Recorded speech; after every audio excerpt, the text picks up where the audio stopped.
Hi, welcome to the GF channel. Last time I promised you I'm going to show you how I did this whole Android head unit thingy where I actually control with my steering wheel the phone here.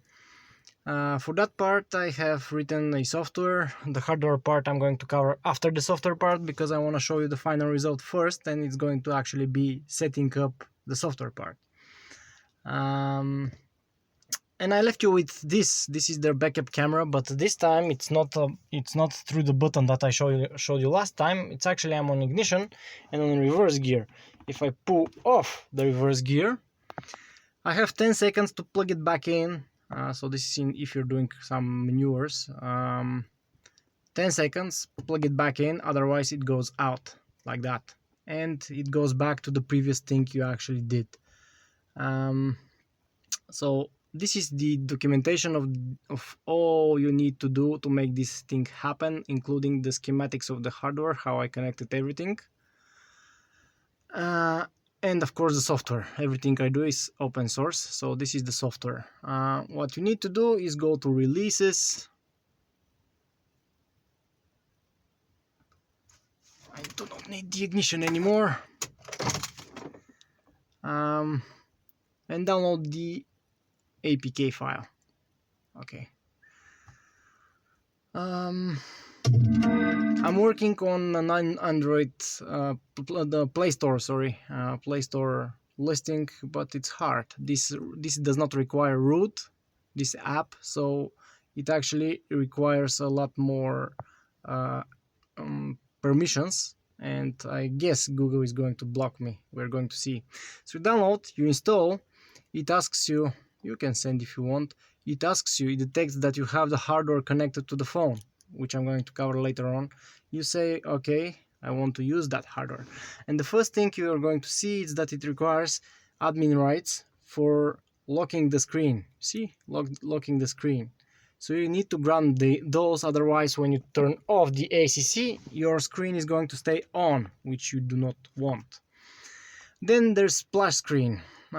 Okay, I can set 3 seconds here and give permissions to get a logo. I have this animated logo you're going to see later on. These are all the options I would like. You can check those, pause and check them. I would like. And this bar at the top actually is it doesn't look like it looks like a phone with it. It doesn't look like a head unit. I would like to remove it. Unfortunately for Android 11 that got disabled. So currently if I hit some of these, it's going to tell me I need additional permissions. That part you need to execute the thing that it's saying here. You need to execute through ADB, but setting up each device to ADB is different, so I cannot show you a general approach. I just can show you how I come here and I just execute it from the computer. Come on, focus. Doesn't want to focus. I just execute. Done. And now if I try to change, so I'll say that I do not want anything here hidden. Good. Now it looks a lot more like head unit. You can actually even preview here how the splash screen is going to look like. This is every time you turn the ignition on, the ACC to on. And then we come to setting up the actual reading of the steering wheel. You have some debug information at the bottom. You need to select the proper pin, which is in the hardware, how you set it up, and you need to give a proper value of the resistor. For that, later on, check for the hardware details. Once you do that, you're going to see here there is a value, measured resistance. And now I'm going to hold one button on the steering wheel, and this value actually changes. I release the button and goes back to neutral resistance. And from that moment on, you just hit this magic button which auto detects. It's all about ease of use. I've really tried to make the app work well. It measures the neutral resistance. Then you say I want to add a button, and it says to you hold the button. So I'm holding volume down currently, and I'll name the button vol minus, done. I add a new button. I add volume plus, vol plus. I add another button. This will be seek up or plus for consistency. Seek plus plus. I add another button, and that's the seek minus. Oops. Add another button. It's basically you hold it until it actually tells you to stop holding it. And asks, that was mode, button mode. Maybe I should stop this vibration from happening. It's quite annoying. And the last one, mute. That's the mute.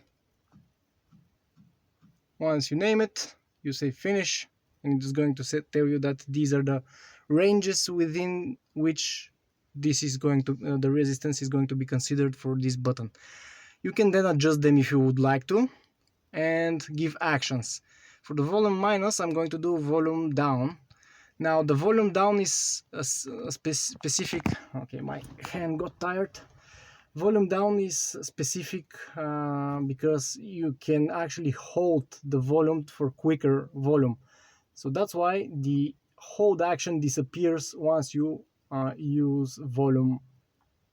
So now if I do volume up, this one, volume up, you're going to see the tap action disappeared.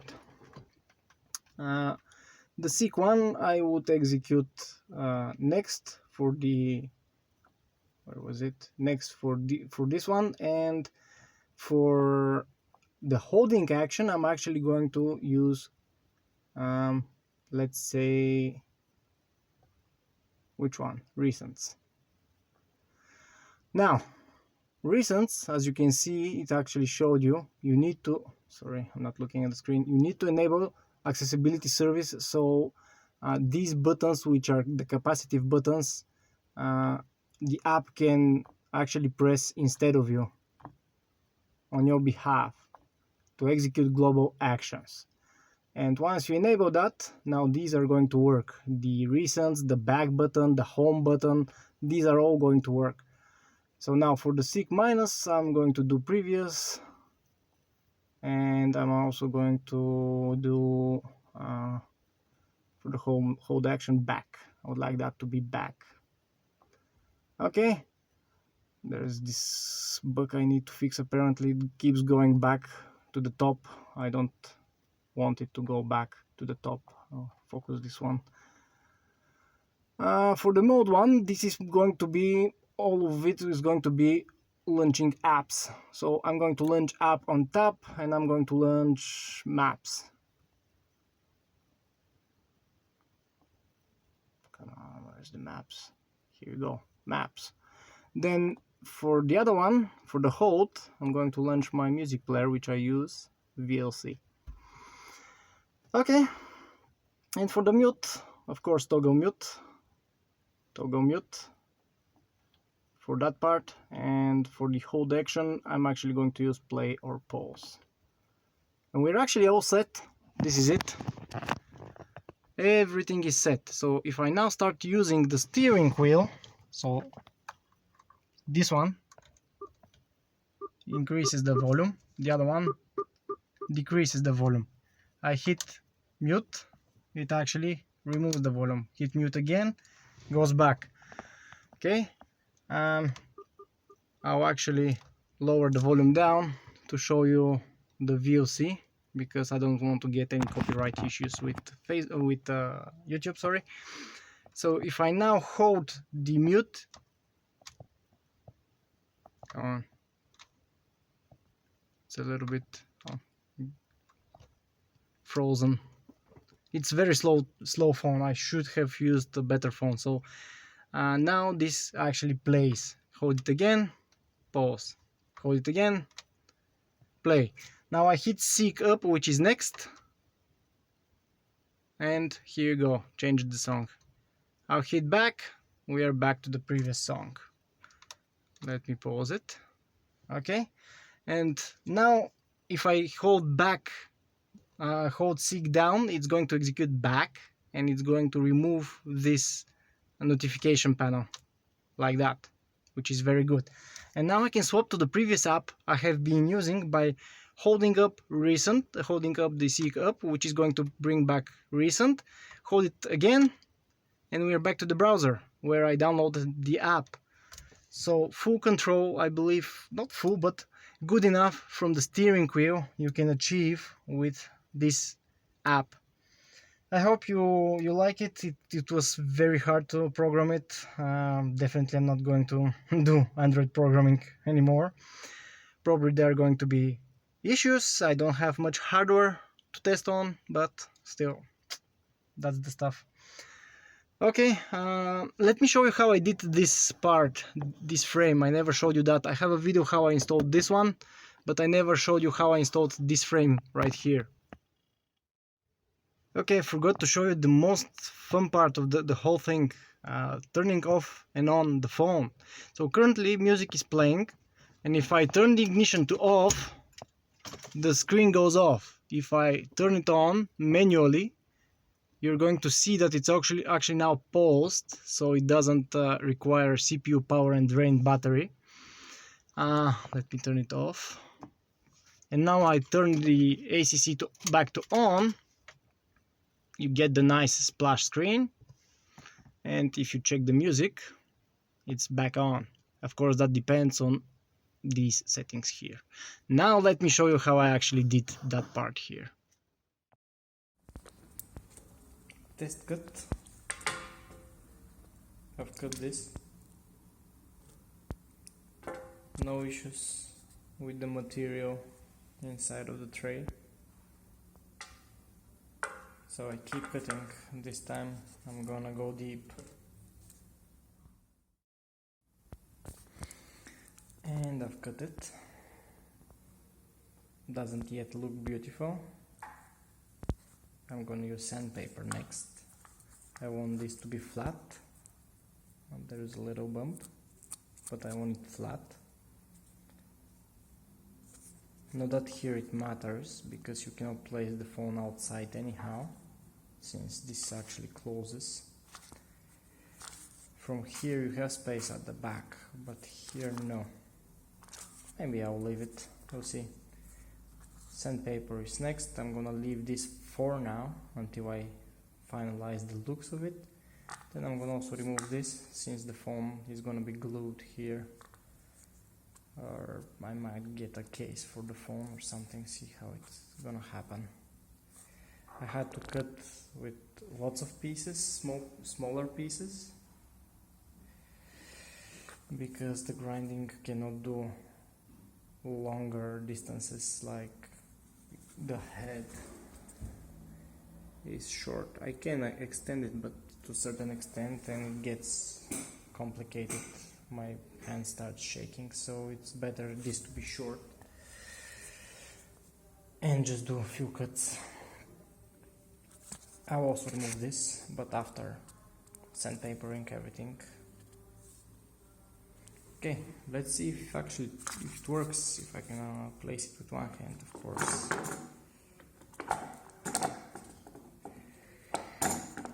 Okay, and yes!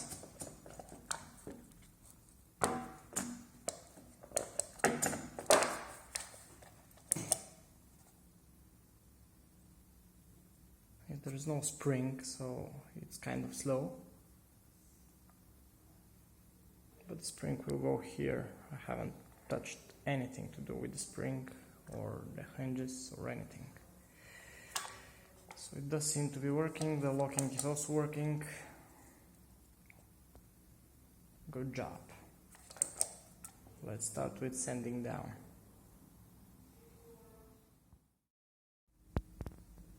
And this is the final result.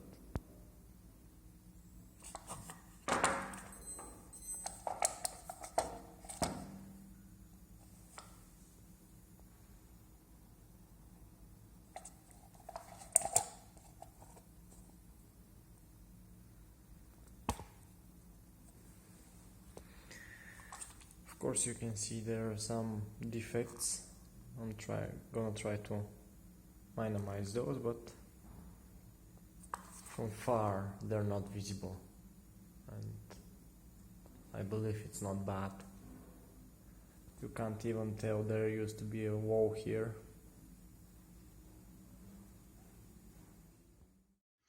And now that I have showed you my old footage of this, let me show you how I actually installed the rear view camera at the back, because that was quite a challenge. And it's time to mount the rear holder for the license plate with the camera, backup camera. Now I've removed mine. Don't mind this and this. I actually had issues with some noises in the trunk, and I thought it's the license plate hitting here, so I used some glue back then. Wasn't from that anyhow. And this hole, that's actually something original here. We're required to have our license plate actually bolted on with special nut to the metal. It took me a while to actually get it off. As you can see, this is bumped because I was smashing from the other side. Now I have to paint from the inside so it doesn't get rusty. But the good thing is I'm actually going to get the cables from here, and the nut itself looks quite like that. The plan is to actually cut it a bit and then smash it a bit, so it sticks only to the license plate, and this way it will look like it hasn't been removed. Now the camera, actually let me show you how these fit. They're standard actually. It's a standard European Union license plates. So a little bit, it needs a little bit of cutting, but it should be fine. And by chance, because they do these by chance, the hole actually is also here. Now the camera, I've already disassembled, as you can see, has these two connectors. These are too thick to actually fit in there. So my plan is to, the idea actually was to disassemble it and unsolder them and plug this in through the hole and then resolder them. That's actually what I'm going to do. There's a little difference which I'm gonna get to, but let's see how you should open this first. At the back there are a few screws you need to remove. The four here that you can see, these will actually remove this big bracket, which will allow you to take out the camera with this thing, and then remove these two screws to remove it. Then it's good to have a vice or second person to hold it. Then this is the cap, sits like that. It's actually quite easy to pop it with the vice. I don't know if somebody holds it, will it be easy, but it's easy to pop it. And then this thing is full of black silicone. That's how it's actually water resistant. As you can see here, I've actually used the screwdriver to remove it bit by bit. And what you can see is we have three solders here, 3.3 volts, the ground, and the AV one, and two going down, and that's the problem. I do not want to actually remove this one, because this then will actually move the whole lenses. I don't want to do that. So the idea is to cut those two. I believe those two are for the power for the LEDs, which I do not care because I have lots of lightning at the back when I'm reversing. But still, cut those two, and then I'm gonna resolder them. The others I'm actually gonna unsolder from here, and then I'm gonna resolder. That's how I'm planning to plug this in. And when I'm done, I'm gonna use my favorite silicone to fill it in, so it's again water resistant. Close it, mount it, and these will be left inside of the car. Now if I need to remove it, that's totally different. It's gonna be hard. Okay, let's just do it and see what happens. And that is the final result. Of course not my number. That's the cool new thing I got. But there are a few issues. First of all, the two nuts here, two bolts here, their head is too thick, and it actually pops the sign, the license plate. I'm gonna use double-sided tape, of course, even when I find new ones, because I do not like that this doesn't fix in anyhow the license plate. So if I now remove it, we can see what's below. These two are popping up the whole thing, and they don't have this metal thing even, that I do not know how it's in English. As you can see here, there's nothing to hold and here the license plate, which is bad. The original place is probably for European vehicles, it's here to mount the plastic, but that's Japanese, they're here. Anyhow, that's the hole. I'm going to use again a little bit of silicone so water doesn't go in and doesn't rust. Other than that, everything seems fine. Of course, when I connect the camera, then we'll see how it actually goes. There seems to be plenty of cable.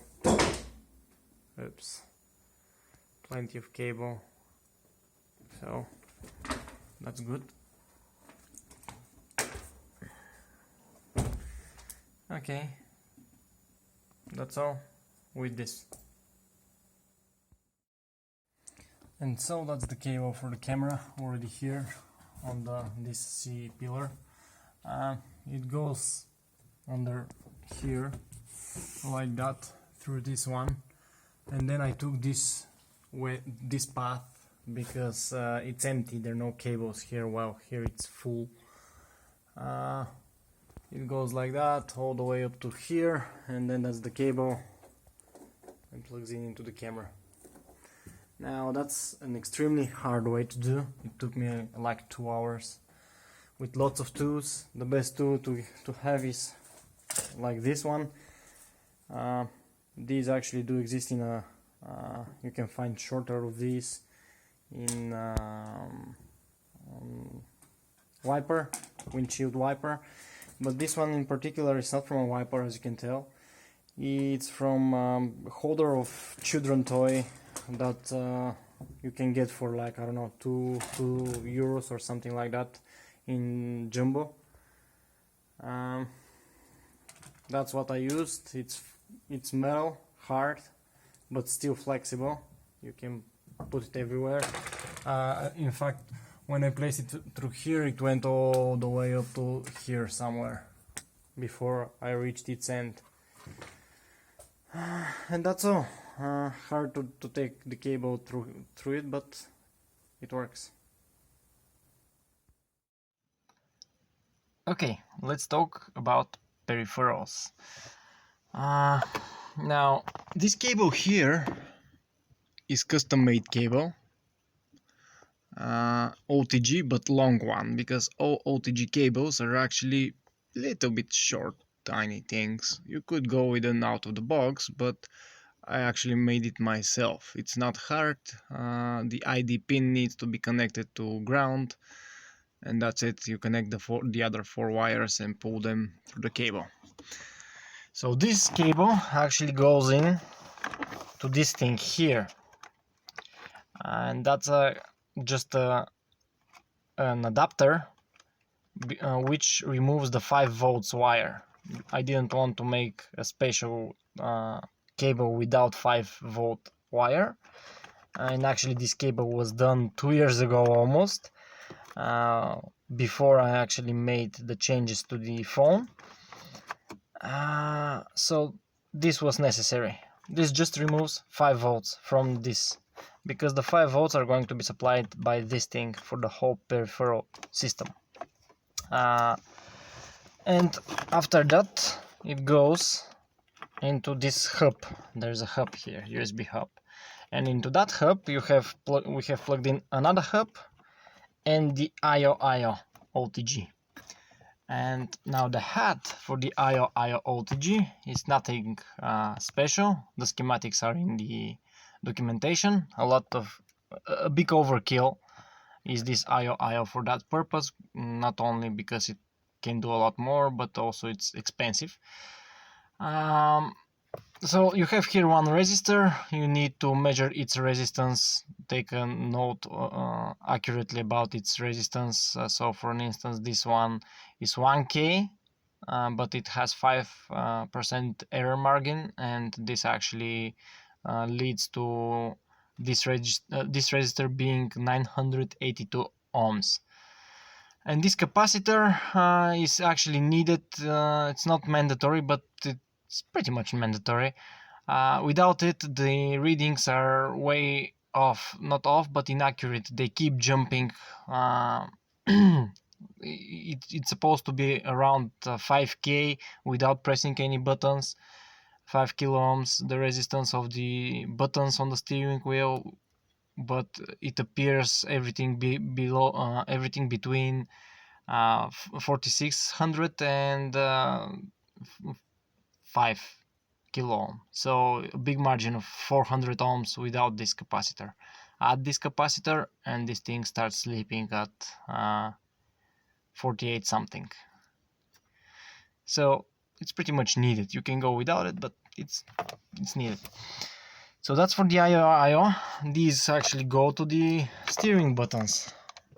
The two wires go to the steering buttons. Schematics, as I said, are in the description, where actually is the software for the IOIO. Okay, so then this white box here, what it does is actually provides power to here, gets it from the external power supply, provides it to the two USB hubs, and it also has timed relays inside for the parking camera. When you hit reverse, it activates through this connector. It sends 12 volts to power on the reverse camera, but also there this USB port, as you can see, it goes inside, and that goes out to the USB camera for the rear. So it also disconnects the camera. Camera is not connected on the USB hub, and camera doesn't have also power to the to itself. So two things it does, this big white box that I need to redesign to be smaller someday. Schematics for that are in the description, but that's all it does. It counts 10 seconds after you remove reverse gear, and disables the camera again. And there is an external output which is connected to this button. So when I press it, from the previous video, when I press the button, I do not need to actually be driving in reverse to be able to see what's behind the car, which might be useful in some cases. And I believe that's pretty much it with the peripherals. Now the audio, well, audio, we have here the audio cable again going like that, going through here, and behind these nice things that I'm supposed to make a video about them, hopefully soon. I'll try to actually remove them. They are not connected yet. This white box right here is my amplifier. So the audio jack goes into the amplifier. These are 3 amplifiers inside. You may have seen them in the video about adding a subwoofer.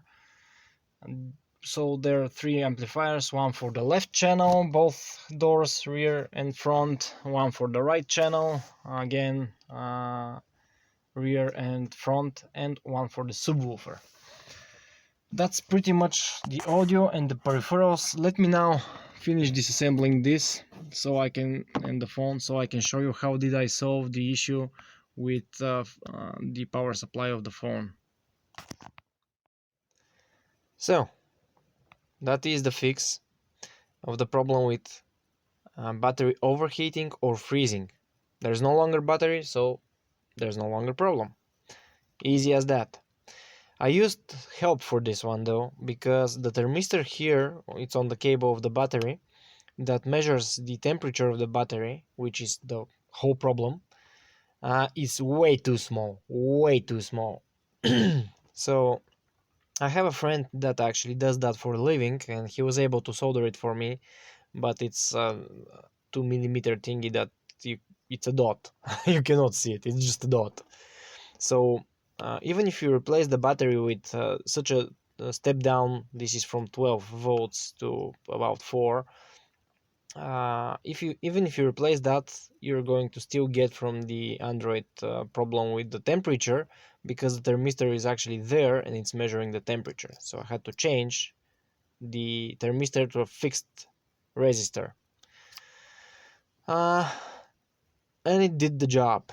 Now this is still a prototype. As you can see, I'm soldering some capacitors, because when I'm starting the car it shuts off sometimes, depending on the load of the phone and how long it takes for the car to actually start.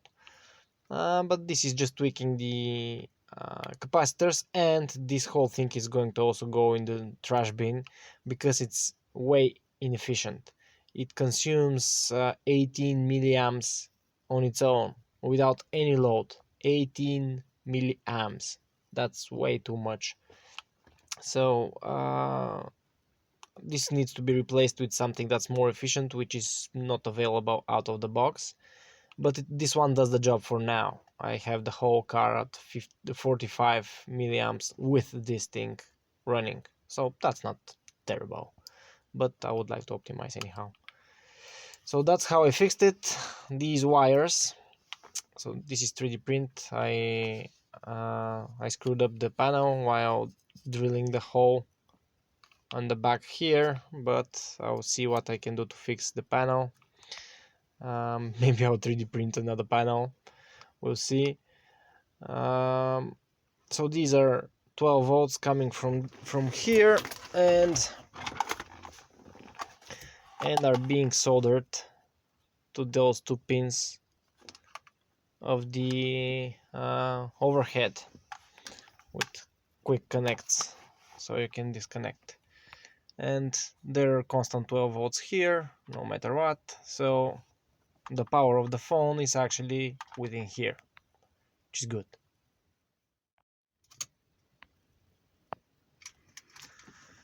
Okay, that's all. I have showed you everything I have collected. This is a big project I've done for quite a while, so many things I probably did not cover. Video is probably long enough already. If you have any questions, post them in the comments. I'm going to try to help you with them. A big project, so lots of questions, I assume. I hope you enjoyed the video. Hit subscribe. I will post more videos soon. Bye bye.